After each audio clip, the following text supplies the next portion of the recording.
வணக்கம். தினமலர்.com இரவு 8 மணி செய்திகள். முக்கிய நிகழ்வுகள்.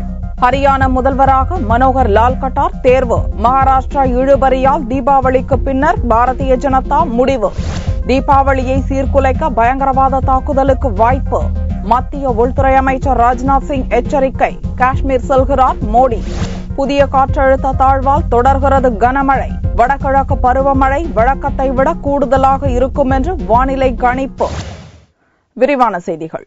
ஹரியானா மாநில புதிய முதல்வராக மனோகர் லால் கட்டாரை பாரதிய ஜனதா எம்எல்ஏக்கள் ஒருமனதாக தேர்வு செய்துள்ளனர். 90 தொகுதிகளை கொண்ட ஹரியானா சட்டசபை தேர்தலில் 47 இடங்களில் வெற்றி பெற்ற பாரதிய ஜனதா தனி பெரும்பான்மை பெற்றது. புதிதாக தேர்வு செய்யப்பட்ட பாரதிய ஜனதா எம்எல்ஏக்களின் கூட்டம் கட்சியின் மூத்த தலைவரும் மத்திய அமைச்சருமான வெங்கையா நாயுடு தலைமையில் தலைநகர் சண்டிகரில் நடந்தது. கூட்டத்தில் கர்னால் தொகுதி எம்எல்ஏவான மனோகர் லால் கட்டாரை முதல்வராக எம்எல்ஏக்கள் ஒருமனதாக தேர்வு செய்தனர். கடந்த 1980 முதல் 1994 ஆண்டு வரையில் RSS இயக்கத்துக்காக பணியாற்றிய கட்டார் அதன் பிறகு பாரதிய ஜனதாவில் இணைந்து தீவிர அரசியலில் ஈடுபட துவங்கினார். டெல்லி பல்கலைக்கழகத்தில் இளநிலை பட்டப்படிப்பை முடித்த கட்டார் திருமணமாகாதவர். 60 வயது நிரம்பிய கட்டார் பிரதமர் மோடி, கட்சித் தலைவர் அமித்ஷாவுக்கு நெருக்கமானவர். ஹரியானாவில் ஆதிக்கமிக்க ஜாட் இனத்தைச் சேர்ந்த கேப்டன் அபிமன்யு பெயரும் முதல்வர் பதவிக்காக தீவிரமாக பரிசீலிக்கப்பட்டது. ஆனால் இறுதியில் பஞ்சாபி இனத்தைச் சேர்ந்த மனோகர் லால் கட்டார் தேர்வு செய்யப்பட்டார். ஹரியானாவில் 18 ஆண்டுகளுக்கு பிறகு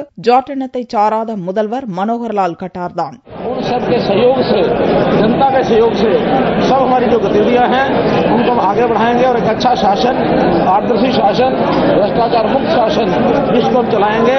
मैं फिर से हरियाणा की जनता का बहुत बहुत आभार प्रकट करता हूं, बहुत बहुत धन्यवाद. ஹரியானா மாநிலத்தில் பாரதிய ஜனதா இப்போதுதான் முதல் முறையாக ஆட்சி அமைக்கப் போவதால் முதலாவது பாரதிய ஜனதா முதல்வர் என்ற பெருமையுடன் ஹரியானா முதல்வராகும் முதலாவது பஞ்சாபி என்ற சிறப்பையும் மனோகர் லால் கட்டார் பெறுகிறார். மகாராஷ்டிராவில் ஆட்சி அமைப்பது குறித்த முடிவை தீபாவளிக்கு பிறகே எடுக்கப் போவதாக பாரதிய ஜனதா கட்சி தெரிவித்துள்ளது. மகாராஷ்டிராவில் நடந்த தேர்தல் முடிவில் தொங்கு சட்டசபையே அமைந்துள்ளது. பாரதிய ஜனதா, காங்கிரஸ், சிவசேனா, தேசியவாத காங்கிரஸ் என 4 முனை போட்டி நிலவியதால் எந்த கட்சிக்கும் பெரும்பான்மை பலம் கிடைக்கவில்லை. 288 தொகுதிகளை கொண்ட மகாராஷ்டிராவில் 123 இடங்களில் வெற்றி பெற்ற பாரதிய ஜனதா ஆட்சி அமைக்க முடிவு செய்துள்ளது. பெரும்பான்மைக்கு 145 எம்எல்ஏக்களின் ஆதரவு தேவை என்ற நிலையில் 63 இடங்களில் வெற்றி பெற்றுள்ள சிவசேனாவுடன் மீண்டும் கூட்டணி சேர்வது குறித்து பாரதிய ஜனதா ஆலோசித்து வருகிறது. இவ்விரு கட்சிகளிடையே 25 ஆண்டு காலமாக நீடித்த கூட்டணி கடந்த மாதத்தில் தான் முறிந்தது. அதனால் துணை முதல்வர் பதவி வேண்டும் என்பது போன்ற நிபந்தனைகளை விதிக்க சிவசேனா திட்டமிட்டுள்ளது. கூட்டணி ஆட்சி அமைப்பது குறித்து இரு கட்சி தலைமையிடம் இருந்தும் முறையான அறிவிப்பு வெளிவராத நிலையில் சரத்பவாரின் தேசியவாத காங்கிரஸ் கட்சி வலிய வந்து பாரதிய ஜனதா ஆட்சி அமைக்க வெளியிலிருந்து ஆதரவு தருவதாக அறிவித்துள்ளது. இதனால் எந்த கட்சியின் ஆதரவை பாரதிய ஜனதா பெறும் என்ற எதிர்பார்ப்பு எழுந்துள்ள நிலையில் மகாராஷ்டிராவில் ஆட்சி அமைப்பது, புதிய முதல்வரை தேர்வு செய்வது போன்ற பொறுப்பை மத்திய உள்துறை அமைச்சர் ராஜ்நாத் சிங்கிடம் கட்சி தலைமை ஒப்படைத்துள்ளது. எப்போது மும்பைக்கு செல்வீர்கள் என்று டெல்லியில் ராஜ்நாத் சிங்கிடம் கேட்டதற்கு தீபாவளிக்கு பிறகே செல்லப் போவதாக பதிலளித்தார். இதனால் தீபாவளி பண்டிகைக்கு பிறகு எந்த கட்சியுடன் கூட்டணி என்ற முடிவை பாரதிய ஜனதா தலைமை எடுக்க உள்ளதாக டெல்லி, மும்பை வட்டாரங்கள் தெரிவித்தன. இந்நிலையில் பாரதிய ஜனதாவுக்கு ஆதரவளிப்பதாக கூறிய தேசியவாத காங்கிரஸை சிவசேனா தலைவர் உத்தவ் தாக்கரே கடுமையாக சாடியுள்ளார். ஊழலில் ஈடுபட்ட தன் கட்சி தலைவர்களை காப்பாற்றவே தேசியவாத காங்கிரஸ் விரும்புவதாகவும் மகாராஷ்டிராவில் வலுவான அரசு அமைய வேண்டும் என்பதில் அக்கறை இல்லை என்று உத்தவ் தாக்கரே சாடியிருப்பது பாரதிய ஜனதாவுடன் மீண்டும் சேர்வதற்கான சமிக்ஞையாகவே கருதப்படுகிறது. மகாராஷ்டிராவில் தனிப்பெரும் கட்சியாக பாரதிய ஜனதா உருவெடுத்தவுடனே பிரதமர் மோடி, கட்சித் தலைவர் அமித்ஷாவை தொலைபேசியில் தொடர்பு கொண்டு உத்தவ் தாக்கரே வாழ்த்து கூறினார் என்பது குறிப்பிடத்தக்கது.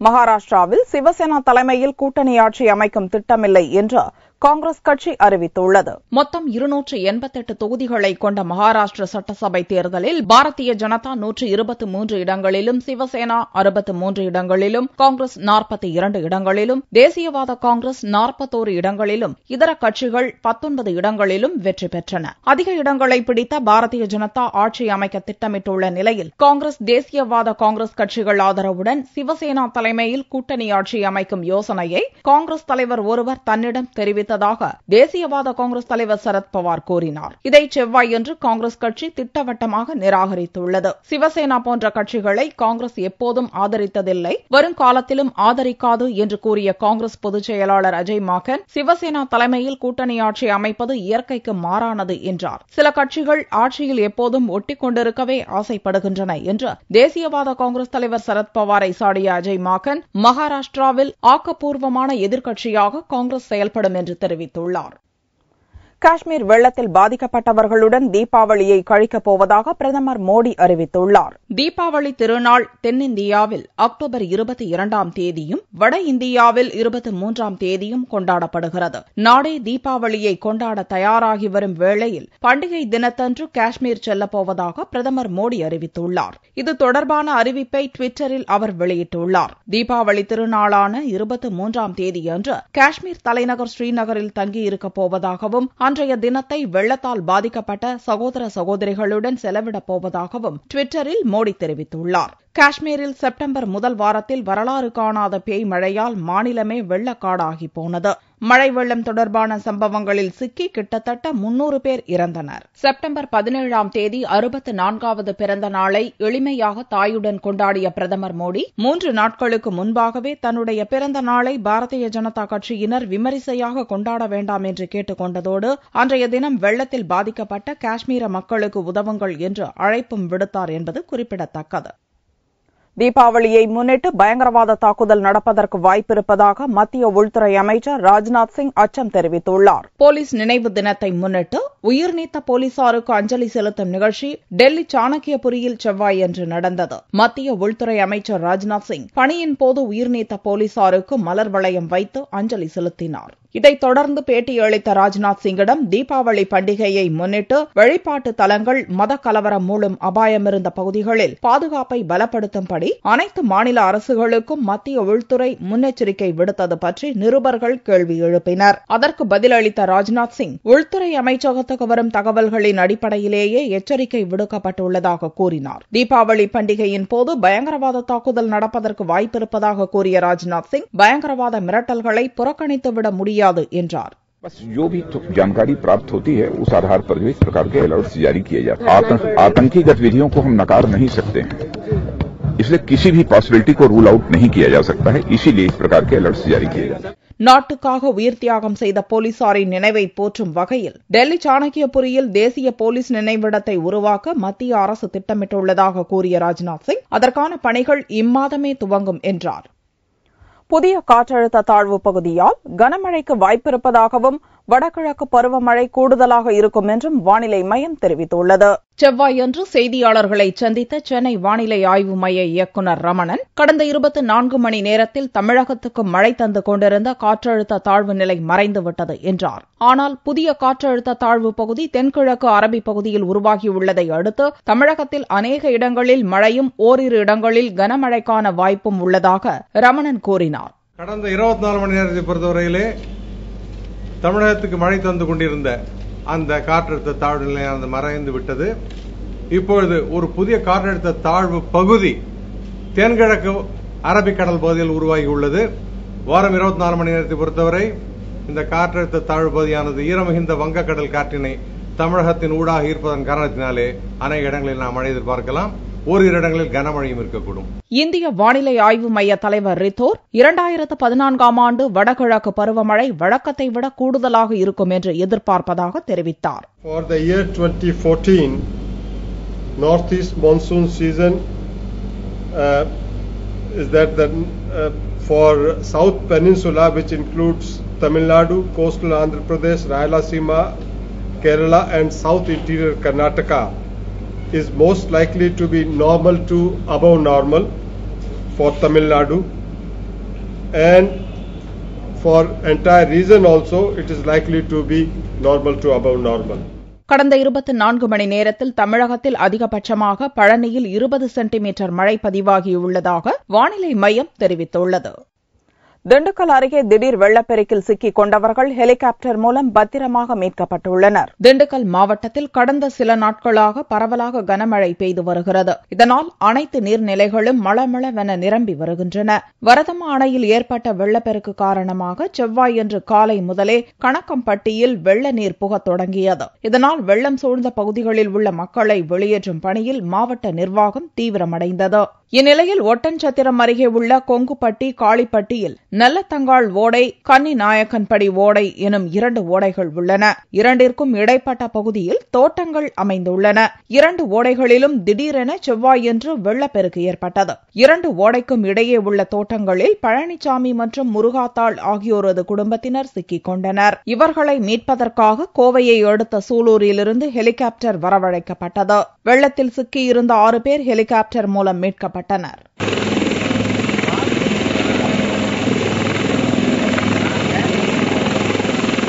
இது தொடர்பாக திண்டுக்கல் மாவட்ட கலெக்டர் வெங்கடாச்சலம் கூறுகையில் 4 நாட்களாக 32 சென்டிமீட்டர் அளவுக்கு மழை பெய்துள்ளதாகவும் இதனால் காட்டாற்று வெள்ளம் ஏற்பட்டதாகவும் கூறினார். வெள்ளத்தில் சிக்கியோர் குறித்து தமிழக முதல்வருக்கு தகவல் தெரிவிக்கப்பட்டு அவரது ஆலோசனையின் பேரில் ஹெலிகாப்டர் வரவழைக்கப்பட்டு மீட்பு பணி நடந்ததாக மாவட்ட கலெக்டர் வெங்கடாச்சலம் தெரிவித்தார். நெல்லையில் தொடர்ந்து பெய்து வரும் மழையினால் தாமிரபரணி குற்றாலத்தில் வெள்ளப்பெருக்கு ஏற்பட்டுள்ளது. நெல்லை மாவட்டத்தில் கடந்த சில தினங்களாக பலத்த மழை பெய்து வருகிறது. மழை காரணமாக திங்கள் மற்றும் செவ்வாய்க்கிழமைகளில் பள்ளி கல்லூரிகளுக்கு விடுமுறை அறிவிக்கப்பட்டது. செவ்வாய் காலை நிலவரப்படி பாபநாசத்தில் அதிகபட்சமாக 74 மில்லிமீட்டர் மழை பதிவானது. பாபநாசம் அணைக்கு வினாடிக்கு 4000 கன அடி நீர்வரத்து இருந்தது. அணையின் நீர்மட்டம் முந்தைய தினத்தை விட 5 அடி உயர்ந்து 80.10 அடியாக இருந்தது. சேர்வலாறு அணையில் 36 மில்லிமீட்டர் மழை பதிவானது. சேர்வலாறு அணையின் நீர்மட்டம் 98 அடியாக உயர்ந்தது. கடனா நதி அணை, ராமநதி அணைகளின் நீர்மட்டமும் உயர்ந்து வருகிறது. மணிமுத்தாறு அருவியில் வெள்ளப்பெருக்கு ஏற்பட்டுள்ளது. தாமிரபரணியிலும் வெள்ளப்பெருக்கு ஏற்பட்டுள்ளது. ஆங்காங்கே பெய்யும் மழையினால் தாமிரபரணியில் வழக்கத்தை விட அதிக அளவில் தண்ணீர் செல்கிறது. நெல்லை குறுக்குத்துறை சுப்பிரமணிய சாமி கோவிலை சூழ்ந்து தண்ணீர் செல்கிறது. குற்றாலத்தில் ஆண்டுதோறும் ஜூன், ஜூலை, ஆகஸ்ட் மாதங்களில் மட்டும் தென்மேற்கு பருவமழையினால் குழு சீசன் நிலவுவது வழக்கம். ஆனால் இந்த ஆண்டு சீசன் முடிந்த பிறகும் அவ்வப்போது மழை பெய்து பயணிகளை மகிழ்ச்சிக்குள்ளாக்கி வருகிறது. திடீர் மழையினால் குற்றாலம் மெயின் அருவி, 5 அருவிகளில் வெள்ளப்பெருக்கு ஏற்பட்டது. தற்போது ஓரளவு மழை பெய்து வருவதால் இதே சீசன் சில தினங்களுக்கு நீடிக்கும் என தெரிகிறது. சொந்த ஊருக்கு பயணம், புத்தாடை, பட்டாசு கொள்முதல் என்று தீபாவளி பண்டிகை செவ்வாயன்று களை கட்டியது. தீபாவளி பண்டிகை புதன்கிழமையன்று கொண்டாடப்பட உள்ள நிலையில் புத்தாடை வாங்கும் மும்முரத்தில் செவ்வாயன்று பொதுமக்கள் பரபரப்பாக இருந்தனர். கடைசி கட்ட கொள்முதல் என்பதால் காலை முதலே வணிக வளாகங்களில் பொதுமக்கள் கூட்டம் காணப்பட்டது. சென்னை தீநகரில் திரும்பிய பக்கமெல்லாம் மனித தலைகளே நிரம்பியிருந்தன. 4 நாட்களாக அச்சுறுத்தி வந்த மழை செவ்வாயன்று சற்று மறைந்ததால் மக்கள் கூட்டம் களை கட்டியது. கனமழை காரணமாக பட்டாசுகள் வீணாகிவிடும் என்ற கவலையில் சென்னை தீவுத்திடலில் கடை விரித்த வியாபாரிகள் பரிதவித்த நிலையில் செவ்வாயன்று காலையில் வெயில் அடிக்க துவங்கியது. ஆறுதலடைந்த பட்டாசு வியாபாரிகள் வியாபாரத்தில் மும்முரமாயினர். வாடிக்கையாளர்களும் வரத் துவங்கினர். பட்டாசு வியாபாரமும் தீவிரமாகியது. புது ஐட்டம் நிறைய வந்திருக்கு, ஃபேன்சி ஐட்டம்லாம் நிறைய வந்திருக்கு. மேஜிக்னு சொல்லி ஒரு ஐட்டம்லாம் வந்திருக்கு. அதெல்லாம் நல்லா குழந்தைங்க விரும்பி வாங்குறாங்க. ரேட்டும் கம்மி, ஹோல்சேல் விலை. கடை போத்து 10 நாள் ஆகுது, ஆனா இது வரைக்கும் வியாபாரம் இல்லை. இந்த 2 நாளா தான் வியாபாரமே ஓடுது. பட்டாசு பார்சல்களை மோப்ப நாய்கள் பிடித்து விடுமோ என்ற பதைப்பதைப்பிலும் போலீசாரின் கடும் எச்சரிக்கையாலும் பட்டாசு தவிர்த்த தீபாவளி பயணத்திற்கு வெளியூர் வாழ் மக்கள் தயாராக இருந்தனர். சென்ட்ரல் ரயில் நிலையத்தில் கடும் சோதனைக்கு பின்னரே பயணிகள் அனுமதிக்கப்பட்டனர். எழும்பூரிலிருந்து தென் மாவட்டங்களை இணைக்கும் வைகை விரைவு ரயிலில் பயணிகள் கூட்டம் பிதுங்கி வழிந்தது. சென்ட்ரல்ல ரொம்ப செக்கிங் பாதுகாப்பா நடந்துட்டு இருக்கு. இங்க கிராக்கர்ஸ் எல்லாமே எடுத்துட்டு போகாம போலீஸ் எல்லாருமே இங்க பேக்ஸ் எல்லாமே ஒருத்தர் செக் பண்ணி அனுப்பிச்சிட்டு இருக்காங்க. So we are passengers, we are very happy to travel. ரயில் பயணத்தில் வாய்ப்பு கிடைக்காதவர்கள் சென்னை கோயம்பேடு பேருந்து நிலையத்தை முற்றுகையிட்டனர். செவ்வாயன்று 1652 சிறப்பு பேருந்துகள் அறிவிக்கப்பட்டதால் சொந்த ஊர் செல்பவர்கள் கோயம்பேட்டில் காத்திருந்து ஊருக்கு கிளம்பினர். ஆம்னி பேருந்துகளிலும் பயணிகள் கூட்டம் காணப்பட்டது. மத்திய அரசின் முன்னெச்சரிக்கையை தொடர்ந்து மக்கள் அதிகம் கூடும் இடங்களில் பலத்த போலீஸ் பாதுகாப்பு போடப்பட்டிருந்தது. சாதாரண உடைகளில் போலீசார் தீவிர கண்காணிப்பில் ஈடுபட்டிருந்தனர். தங்கத்தின் விலையில் செவ்வாயன்று ஒரு சவரனுக்கு 120 ரூபாய் அதிகரித்தது. ஒரு சவரன் தங்கம் 20,824 ரூபாய்க்கு விற்பனையானது. 1 கிராம் ஆபரண தங்கம் 2,603 ரூபாயாக இருந்தது. வெள்ளி 1 கிராமுக்கு 40 காசுகள் அதிகரித்து 41 ரூபாய் 50 காசுகளுக்கு விற்பனையானது. பார் வெள்ளியின் விலை 38,765 ரூபாயாக இருந்தது. தினமலர் நாளிதழ் சார்பில் 25 ஆசிரியர்களுக்கு லட்சிய ஆசிரியர் விருது வழங்கி கௌரவிக்கப்பட்டுள்ளது. தினமலர் நாளிதழ் சார்பில் லட்சிய ஆசிரியர் விருது 2014 வழங்கும் விழா மதுரை தினமலர் அலுவலகத்தில் நடந்தது.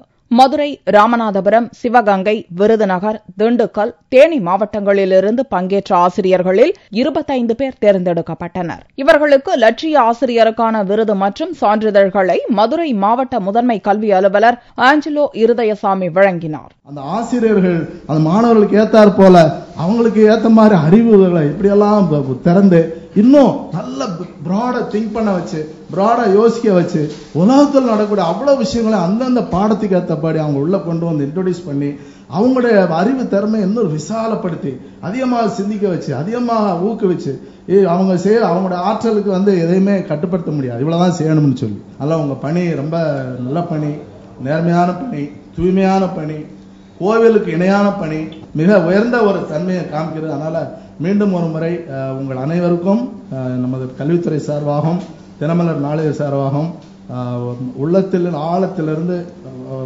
அன்பான வாழ்த்துக்களையும், இன்னும் வருங்காலத்தில் நீங்க இன்னும் நிறைய சாதிப்பீங்க அப்படிங்கிற நம்பிக்கையும் தெரிவித்துக் கொண்டு விடைபெறுகிறேன். இடைநிலை ஆசிரியராக அருள்மிகு பழனியாண்டவர் மெட்ரிகுலேஷன் பள்ளியில் வேலை பார்த்து வருகிறேன். அங்கு ஸ்கவுட் ஆசிரியராகவும் இருந்து தொண்டு செய்து கொண்டிருந்தேன். பல விதங்களில் என்னை டிஸ்கரேஜ் பண்ணியிருந்தாலும் கூட இந்த அவார்டு இன்னும் நம்ம மேலே எழும்பி வரக்கூடிய அளவுக்கு தூண்டியது. அது மட்டும் இல்லாம ஒரு மருத்துவர்கிட்ட நம்ம போய் மருந்து எடுத்துக்கிட்டோம்னா உடனே என்ன சொல்லுவோம், என்ன தெய்வமா நீங்க காப்பாத்திட்டீங்கன்னு சொல்லி வணங்குவோம். அப்படி வணங்கின பிறகு என்ன அவன் புத்துணர்ச்சியோட வெளியே கிளம்பி போவோம். அதே போல இன்றைய சூழ்நிலையில இவங்க கொடுத்த அவார்டு மேலும் மேலும் என்ன உத்வேகம் ஊட்டி இன்னும் அதிக தொண்டு செய்யறதுக்கு என்ன வலிமைப்படுத்தியிருக்கு. அதுக்கு ரொம்ப ரொம்ப கடமைப்பட்டிருக்கோம். நாட்டுப்பற்று, லஞ்சம் தவிர பொறுப்பு மிக்க குடிமகன், தனிப்பட்ட சாதனை என்பனவற்றை உள்ளடக்கிய கட்டுரை போட்டியில் கலந்து கொண்ட ஆசிரியர்களில் வெற்றி பெற்றவர்களுக்கு இந்த விருது வழங்கப்பட்டுள்ளது. மீண்டும் செய்திகள் இந்திய நேரப்படி வியாழன் மாலை 4 மணிக்கு. வணக்கம்.